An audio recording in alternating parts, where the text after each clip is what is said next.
Hello guys. नमस्ते, राम राम सारे भैया नु। तो आप सब कैसे हैं? उम्मीद करते हैं खुश होंगे, अपनी जिंदगी में खूब मजे में होंगे। हमें आपके होस्ट, मेरा नाम मिस्टर पतलू और मेरे साथ है जी। मैं हूं मोहम्मद शाबान। मैं हूं मोहम्मद इंतजाम। आज भाई जिस तरह का हमने इंट्रो किया है ना, उसी तरह की आज वीडियो फिर से लेकर आए हैं कि कुछ साल पहले ना इसराइल में ना पहले तो एक जंग कुछ चल रही साल थी। पहले क्या मतलब, तुम कितने साल पुरानी वीडियो लेके आए हो? कुछ साल पहले ना इधर ना ज्यादातर जो है ना वो हिंदुइज्म को कोई नहीं पूछता था। इजराइल में हो ही इजराइल नहीं सकता, में मैं मान ही नहीं इजराइल सकता। में मैं अभी वीडियो में सारा कुछ वो बता देंगे वैसे भी। अच्छा। लेकिन अब जो ये जगन्नाथ रथ यात्रा हुई है ना, इसमें इतने एक लोग आए और इन्होंने इस तरह की जगन्नाथ रथ यात्रा निकाली जिस तरह की इंडिया में निकाली है, सेम टू सेम ऐसे। यानी कि जिस तरह उधर क्रेज, जिस तरह हमने सुना था कि 20 लाख 25 लाख जो लोग हैं उधर निकले हैं, सेम उसी तरह यानी कि सेम उसी तरह इन्होंने पंडाल बनाए, सेम उसी तरह उन्होंने किए।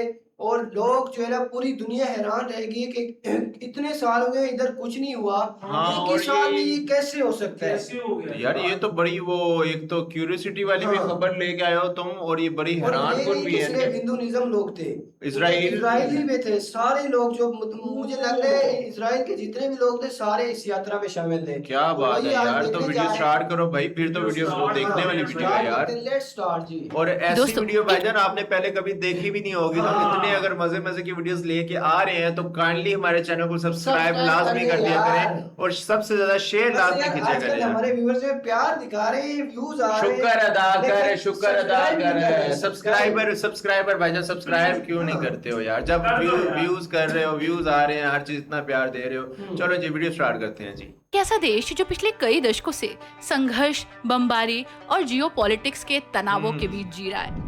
एक ऐसी जगह जहां दुनिया भर में केवल युद्ध, सैन्य रणनीति और मिसाइल डिफेंस सिस्टम की बात होती है। एक ऐसा देश जहां की पहचान सदियों से सिर्फ एक ही धर्म से जुड़ी रही है, जहां की सड़कों पर आपको सिनेगॉग मिलेंगे, चर्च मिलेंगे और मस्जिदें मिलेंगी, लेकिन भगवान जगन्नाथ का रथ कभी नहीं। ये वो जमीन है जिसे दुनिया होली लैंड के नाम से जानती है, जहां हर पत्थर, हर गली किसी न किसी धार्मिक इतिहास से जुड़ी है। और अब यहाँ की सड़कों पर एक ऐसा नजारा देखा गया जिसे देखकर यहाँ रहने वाले लोग भी हैरान रह गए। ढोल बज रहे हैं, हरे कृष्णा हरे राम का कीर्तन गूंज रहा है और सैकड़ों हाथ मिलकर एक विशाल लकड़ी के रथ को खींच रहे हैं। कैमरे इस नजारे को कैद कर रहे हैं और लोग रुक रुक कर पूछ रहे हैं कि व्हाट्स गोइंग ऑन, ये हो क्या रहा है? जी हाँ दोस्तों, ये इजराइल है, यहूदियों का देश इजराइल, जहाँ बहुत कुछ ऐसा हो रहा है जो दुनिया को शॉक्ड कर रहा है। नमस्कार दोस्तों, आप सभी का बहुत बहुत स्वागत है हमारे YouTube channel let's explore TV पर। दोस्तों, मिडिल ईस्ट के सबसे संवेदनशील और शक्तिशाली देशों में शुमार इजराइल की हकीकत है ये। जब इजराइल के तेल अवीव और यरूशलेम जैसे शहरों में भगवान जगन्नाथ, बलभद्र और देवी सुभद्रा का विशाल रथ निकला तो पूरी दुनिया हैरान रह गई। जो लोग इजराइल को केवल एक यहूदी राष्ट्र और युद्ध क्षेत्र के रूप में देख रहे थे, वो ये देखकर स्तब्ध रह गए कि कैसे सनातन धर्म की जड़ें इस मरुभूमि में भी इतनी गहरी हो चुकी हैं। आखिर युद्ध और तनाव के बीच इस रथ यात्रा की शुरुआत हुई कैसे और क्यों हुई? शॉकिंग ना दोस्तों। जब हम उड़ीसा की विश्व प्रसिद्ध रथ यात्रा को देखते हैं तो हमें सदियों पुरानी परंपरा की याद आती है, लेकिन इजराइल जैसे देश में ये रथ यात्रा निकलेगी ये सोच पाना थोड़ा सा मुश्किल हो जाता है, क्योंकि इजराइल बहुसंख्यक आबादी यहूदियों का देश है। यहाँ इस यात्रा की शुरुआत होना किसी चमत्कार से एक्चुअल में कम नहीं। इजराइल में जगन्नाथ रथ यात्रा की शुरुआत का श्रेय मुख्य रूप से इस्कॉन और उनके समर्पित भक्तों को जाता है। इसकी नींव दशकों पहले ही पड़ गई थी।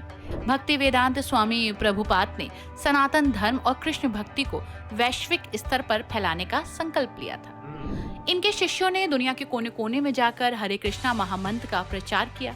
1970 और 1980 के दशक में कुछ पश्चिमी और इजरायली युवा जो जीवन के गहरे अर्थों की तलाश में थे, वो भारत सेम टू सेम लग ही नहीं रहा कि भाईजान के वो धर्म इनके चेंज है, क्योंकि घुल मिल गए हैं सारे भाई। घुल मिल गए। हाँ, आए थे और सनातन दर्शन से काफी प्रभावित हुए। बोलते हैं पहले इजराइल में औपचारिक और बड़े पैमाने पर रथ यात्राओं की शुरुआत 1900 गोरियां भी प्रॉपर हाँ। भाईजान वो उसी उनके culture dress, ट्रेडिशनल में होके तो ऐसे सेम वही वो जिस तरह डांस वगैरह डांस करते कर रहे हैं, थे, वो सारा कुछ मतलब वो कुछ सब- भजन गाते हैं, हाँ। कुछ ना कुछ सेलिब्रेशन करते हैं 90 भाई। के दशक के उत्तरार्ध और 2000 के दशक की शुरुआत में हुई।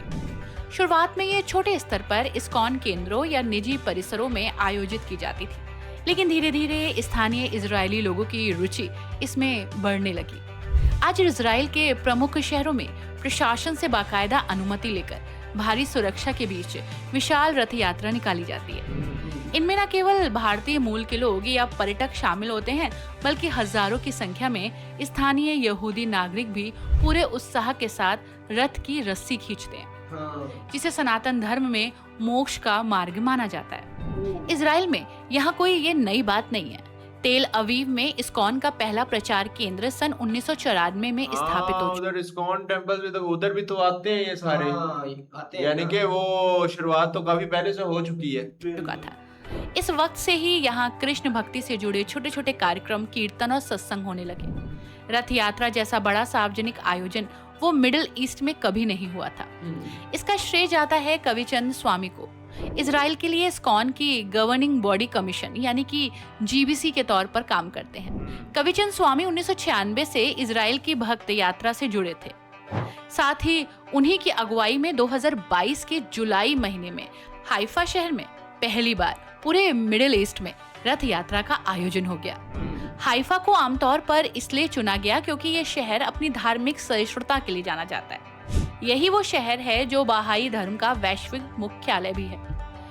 दोस्तों, पहली रथ यात्रा की सफलता के बाद अगले साल यानी 2023 में 19 मई को तेल अवीव के यारकॉन पार्क में दूसरी रथ यात्रा आयोजित हुई।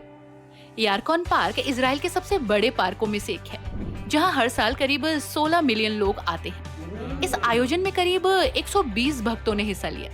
छोटी मूर्तियों के साथ शोभा यात्रा निकली, महाहरिनाम संकीर्तन हुआ, कथा हुई, कीर्तन हुआ और बच्चों के लिए खास कार्यक्रम भी हुए। कविचंद स्वामी खुद इस मौके पर मौजूद थे और इसके बाद वे इलाज शहर में कई दिनों की हरिनाम यात्रा पर भी निकले। तो ये कोई एक झटके में हुई यात्रा नहीं है, बल्कि ये धीरे धीरे बढ़ता हुआ सिलसिला है जो पिछले 3-4 वही कहूँ कि एक ही दफा के जब आज से पहले हुआ नहीं तो ऐसा कैसे हो पहले सकता है देखे ना भाई? 2023 में थी 120 लोगों ने सिर्फ हाँ, ऐसा ही है भाई। 8 सालों से लगातार हो रहा है। दोस्तों, आखिर सनातन धर्म का असर इजराइल जैसे देश पर क्यों पड़ रहा है, ये बात आपके जहन में जरूर आएगी और इसका जवाब हम आपको देंगे। दरअसल इजराइल में मौजूद भारतीय समुदाय, जिसमें बड़ी संख्या में केयर गिवर्स और मजदूरों की संख्या है। इजराइल एक ऐसा देश भी है जहां बुजुर्ग आबादी तेजी से बढ़ी है और इनकी देखभाल के लिए भारत और नेपाल से हजारों लोग यहाँ पहुंचे हैं। अक्टूबर 2023 में जब हमास के हमले के बाद इजराइल गाजा युद्ध शुरू हुआ था, इजराइल में हिंदू धर्म मानने वाले लोगों की अचानक संख्या बढ़ने लगी, जिसके बाद लोग ध्यान, सनातन और शांति की तरफ अट्रैक्ट हुए। इस्कॉन ने यहाँ अहम भूमिका निभाई। एक्चुअल में सनातन धर्म को मानने वालों की संख्या करीब 18 से 20 हजार के आसपास होगी। कुल मिलाकर ये इजराइल की पूरी आबादी का करीब 0.1% हिस्सा है। यानी संख्या के हिसाब से तो ये बहुत छोटा सा समुदाय है, लेकिन यकीन मानिए इफेक्ट बहुत बड़ा है। बेशक दोस्तों, इजराइल में बने भव्य पत्थर के हिंदू मंदिर तो आपको नहीं मिलेंगे, लेकिन यहाँ पर छोटे प्रचार केंद्र और सामुदायिक भवन जरूर मिलेंगे। सबसे प्रमुख है तेल अवीव का इस्कॉन केंद्र, जो बेन येहूदा स्ट्रीट पर है। यहाँ नियमित रूप से हरिनाम संकीर्तन, कीर्तन, प्रसाद वितरण होता रहता है। इसके अलावा काटिजर हरीश नाम की एक बस्ती में भी भक्तों का एक छोटा समूह रहता है और वेस्ट बैंक के अरियल शहर में भी एक वैष्णव समुदाय मौजूद है। दिलचस्प बात यह है कि इजराइल अकेला ऐसा मिडिल ईस्टर्न देश नहीं है जहां सनातन धर्म धीरे धीरे अपनी जगह बना रहा है। कुछ साल पहले संयुक्त अरब अमीरात के अबू धाबी शहर में एक विशाल और भव्य हिंदू मंदिर का उद्घाटन हो चुका है, जिसे BAPS यानी स्वामीनारायण संस्था ने बनवाया था। ये मंदिर इतना बड़ा है कि इसकी तुलना पश्चिमी देशों के सबसे बड़े मंदिरों में की जाती है और यहाँ हर दिन हजारों भक्त और पर्यटक आते हैं। इसी तरह बहरीन और कुवैत जैसे देशों में भी सदियों पुराने छोटे हिंदू मंदिर मौजूद हैं, जो वहाँ रहने वाले भारतीय व्यापारी समुदाय की देन है। इन सबको साथ रखकर देखें तो एक बड़ी तस्वीर उभरती है। मिडिल ईस्ट जो कभी सिर्फ इस्लाम और यहूदी धर्म से जुड़ा माना जाता था, अब यहाँ भी धीरे धीरे सनातन धर्म की मौजूदगी मजबूत हो रही है और जगन्नाथ जी की रथ यात्रा इसका उदाहरण है। सबसे बड़ी वजह है यहाँ काम करने वाले लाखों भारतीय प्रवासी। जन्माष्टमी के मौके पर यहाँ कार्यक्रम होते हैं जिसमें भगवान कृष्ण के बचपन की कहानियां नाटक के रूप में दिखाई जाती हैं। 108 तरह के पकवान बनाए जाते हैं। ये संख्या भक्तों के बीच बहुत पवित्र मानी जाती है। जहाँ भारतीय गए अपने साथ अपनी आस्था, अपने त्योहार, अपनी परंपराएं ले गए और यही वजह है कि आज दुनिया के हर कोने में किसी न किसी रूप में भगवान जगन्नाथ का रथ आपको चलता दिख जाएगा। तो दोस्तों, कैसी लगी आपको ये वीडियो हमें जरूर बताइएगा। वीडियो को लाइक एंड शेयर कीजिएगा। Thanks for. ओके भाई साहब, भाई। लेकिन मैं इसमें एक और बात पूछना चाहूंगा कि जिस तरह के इसराइल में की गई है, उधर भी हिंदुइज्म हमारे भाई रहते हैं, तो जिस जिस कंट्री में रहते हैं उधर सब में यात्रा निकाली गई या सिर्फ इन दोनों कंट्रीज में निकाली गई? यार कंट्रीज नहीं, सिटीज सिटीज में निकाली गई होंगी। हाँ, क्योंकि वो कह रहे हैं कि अभी हिंदुइज्म जो है ना वो सिर्फ 20 को हजार हिंदूज रहते हैं, जो कि इसराइली आबादी का टोटल 0.1% भी नहीं बनता। तो उसके बावजूद इतनी बड़ी रथ यात्रा निकालना, उसके बावजूद जो क्या नाम है उन्होंने कल्चर जो है, इनके कल्चर को अडॉप्ट करना, इस्कॉन टेम्पल्स में जाना, तो ये एक बहुत बड़ी गर्व की बात है उनके लिए। इंडिया के अंदर ही हमने सोचा था कि इंडिया के अंदर इतनी बड़ी रैली निकलेगी, लेकिन अपना रैली नहीं भाई, यात्रा यात्रा निकलेगी और ऐसे फॉरेनर्स मुल्क के अंदर भी इतनी बड़ी यात्रा निकलेगी, इस चीज का हमें पता ही नहीं था। और उन्होंने जितनी भी वो लेडीज थी उन्होंने ड्रेसिंग भी उस हिसाब से की हुई थी जिस हिसाब से उधर सिर्फ वो हिंदुइज्म नहीं थे ना, उधर तो सारे लोग शामिल है। हाँ, सिर्फ वो हिंदूज थोड़ी थे उधर, उनके यहूदी सारे ही, यानी कि ईसाई, हर चीज। बहुत हैरान रह गया हूं कि यार जिस तरह इन्होंने पंडाल सजाए हुए थे ना इंडिया में, सेम टू सेम पंडाल और टीम सजाए हुए। इतना बड़ा पंडाल और उसको लेके जाना। अच्छा, उधर तो सुनने में आया, तुमने कमेंट्स निकाल लो यार, उधर तो सुनने में आया था कि उधर जगन्नाथपुरी टेम्पल से मेरे ख्याल में वो बाहर आते हैं, तो उधर क्या नाम, वहां से यात्रा निकाली जाती है और पता नहीं कितने किलोमीटर का ट्रैक होता है, कोई 3 किलोमीटर का 3 किलोमीटर तक होता है। 3 किलोमीटर का ट्रैक होता है। तो इधर भी उसी लिहाज से सेम वैसी प्रिपरेशन वगैरह की गई थी, यानी कि 3 किलोमीटर के ट्रैक पे यानी कि वो यात्रा निकाली गई थी, क्योंकि इधर तो प्रॉपर वो टेम्पल्स वगैरह नहीं बने होंगे ना, जगन्नाथपुरी जी के टेम्पल नहीं बने होंगे, तो इधर भी प्रॉपर 3 किलोमीटर की यात्रा की गई थी, या just for the purpose of festival के तौर पे या सेलिब्रेशन के तौर पे थोड़ी सी यात्रा की। तो ये भी लाजमी बताना अगर किसी को पता हो तो।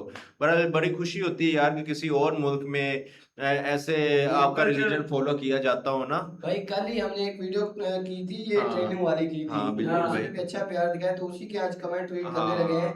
ये नूर ऐशा कह रही हैं, यार ट्रेन चेंज करें या ना करें, कलर ही चेंज कर लें। शबान भाई भी लाइक यार, शबान भाई भी लिखे लाइक यार, पंखे भी ग्रीन है यार, लाइट पंखे ग्रीन है। वो उन्होंने ट्रेन के अंदर ना पंखे भी ग्रीन करके, वो उन्होंने किया ही सिर्फ पंखे ग्रीन करके हमें चूना लगा दिया यार। ट्रेन नहीं चेंज करते, आप जो मर्जी कर लें, ट्रेन इन्होंने नहीं चेंज करनी। शुरू से ग्रीन कलर है और अगली सदियों में भी हमें ग्रीन कलर देखने को मिलेगा। ये हमारे पास, हमारी इतनी किस्मत नहीं है कि हमें ऑरेंज कलर की या व्हाइट कलर की बंदे भारत रोस्टिंग कर रहे हैं, पता नहीं क्या करें। अच्छा जी, न्यू ट्रेन लॉन्च इन पाक in India, good very good, nice topic. अच्छा, ये अक्सर लिखता है कि भाईजान कि ये टॉपिक चवल सा टॉपिक हमेशा तू क्यों लेके आता है, इसके नीचे अक्सर कमेंट्स होते हैं, इसको जवाब दे ना जरा अपने सब्सक्राइबर को भाई। यार क्या, कौन सा चवल सा टॉपिक आज का? वो अरमान भाई कहते हैं कि जो भी फारक टॉपिक होता है ना, मुझे पता चल जाता है ये पतलू लेके आया।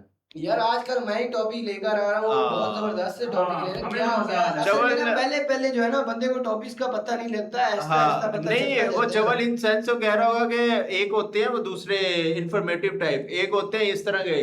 तो इस तरह के मेरे ख्याल में भाई को पसंद नहीं है, या कोई इस तरह का सीन होगा। भाई आपको जिस तरह के पसंद है हमें बताएं ना यार, हम उस तरह के टॉपिक ले आते हैं यार। ये एक हमारे भाई कह रहे हैं, श्रीनिवास शुक्री, ये कह रहे हैं, are you comparing 1970 Indian railway नहीं भाई नहीं, हमारी क्या मजाल। पाकिस्तान रेलवेज भाई साहब, नहीं, हमारी नहीं। क्या मजाल हम कंपेयर 1970 कर में सकें। हमें 1970 में हमें भाई साहब। हमारी क्या मजाल हम कंपेयर कर सकें यार। अच्छा यार, ये कह रहे हम हैं, कोशिश लाजमी करते हैं लेकिन होता फिर नहीं है हमसे। ये हीरा लाल टूडू कह रहे हैं, मेरे छोटे से गांव में भी 5G नेटवर्क है, अनलिमिटेड डेटा भाई साहब। क्या बात है जी, क्या क्या बात है। अच्छा ये कह रहे हैं अज्जू भाई आजकल भाई हमें बहुत कमेंट कर पता रहे नहीं हैं। अज्जू भाई हमारे नए सब्सक्राइबर्स हैं शायद भाई। लग यही है। हाँ जी। क्या ये ट्रेन डीजल से अज्जू भाई चलती से एक है? क्वेश्चन पहले पूछते हैं कि आप हमारी वीडियोस कितने अरसे से देख रहे हैं, कितने अरसे से वॉच कर रहे हैं जी। ये कह रहे हैं कि क्या ये ट्रेन डीजल से चलती है? पानी मतलब से, पानी से भाई, पानी से। Hydrogen hydrogen hydrogen. Pakistani train की। हाँ हाँ वही तो बता रहा हूँ पानी से यार। चलती है? हाँ हाँ पानी से चलती है ओ, भाई। मुझे तो पता ही नहीं था वाकई में यार। वो डीजल प्लस पानी मिक्स करके चलती है भाई। हाँ। ये और हमारे भाई कह रहे हैं स्नैक कट पवार कह रहे हैं 50-21 इनका आईडी नंबर। ये कह रहे हैं मुझे लगा चाचा अभी फोन से ही बाहर आएगा। हमें भी ऐसे ही लग रहा है। चाचे के काम तो ऐसे ही लग रहे थे। हाँ, इस तरह ही लग रहा था हमें। हाँ। अच्छा ये कह रहे हैं परवीत परवीत रनम कह रहे हैं हाँ। 5473 सिर्फ 135 करोड़ रुपए लगाए हैं। ये इसमें मतलब- हमने लगाए थे ना 135 करोड़ बुल्ले शाह ट्रेन पे भाई साहब। उन्होंने 135 करोड़ 135 करोड़। ना ना, हमें मिस से अंडरस्टैंड। 135 करोड़ की तो ये ओवरऑल एक रेलवे खड़ी कर दें 135 करोड़ की, एक ट्रैक, एक नई ट्रेन न्यूली लॉन्च कर दें भाई। अभी इन्होंने ये रिफर्बिश करते वक्त 135 करोड़ लगा दिए हैं, तो सोचो जब बनाएंगे न्यू तो तब कितने पैसे लगाएंगे। हाँ 135 करोड़ों में से ना ये 1 करोड़ 135 करोड़ में से ना बस कुछ लाख निकाल दो, वो लगे होंगे ट्रेन पे, और बाकी सारे इनके जेब में। जेब में। हाँ। बिल्कुल ऐसे। एक भाई हमारे कह रहे हैं SGG4MI4 मीनिंग कह रहे हैं फुल स्पोर्ट भाई। क्या बात है फुल भाई। स्पोर्ट भाई आज क्या कल तो बात है भाई, फुल क्या स्पोर्ट है बात तो है इतनी जी। शेयर कर देना वीडियो। ये हाँ। ऐसी वीडियो आज हम हाँ। लेकर आए आपके लिए, हाँ। बहुत जबरदस्त वीडियो थी। अगर तो आपको हमारी वीडियो अच्छी लग अच्छी रही है लगी तो है। हमारे चैनल को बहुत सब्सक्राइब सब्सक्राइब करें, करें। जितना हो सके ना इसको शेयर करें। अब हम्म। जितने मैं चाहता हूँ कि जितने भी पुरी में लोग थे ना, यात्रा में पुरी की, उन लोगों तक तो ये वीडियो पहुंचनी लाजमी चाहिए ना। पहुंचे, हाँ। लाजमी पहुंचे, और बिल्कुल। इसराइल तक भी पहुंचे हाँ। भाई, उनको पता चले कि भाईजान पाकिस्तान में भी इंडिया के कितने लोग चाहने वाले हैं। जाने वाले हैं जी। व्यूअर्स ये थी हमारी आज की वीडियो। हमारे चैनल को सब्सक्राइब करना है, वीडियो को सब्सक्राइब। लाइक और शेयर जरूर करना है। मिलते हैं नेक्स्ट वीडियो में। टिल देन Take care जी।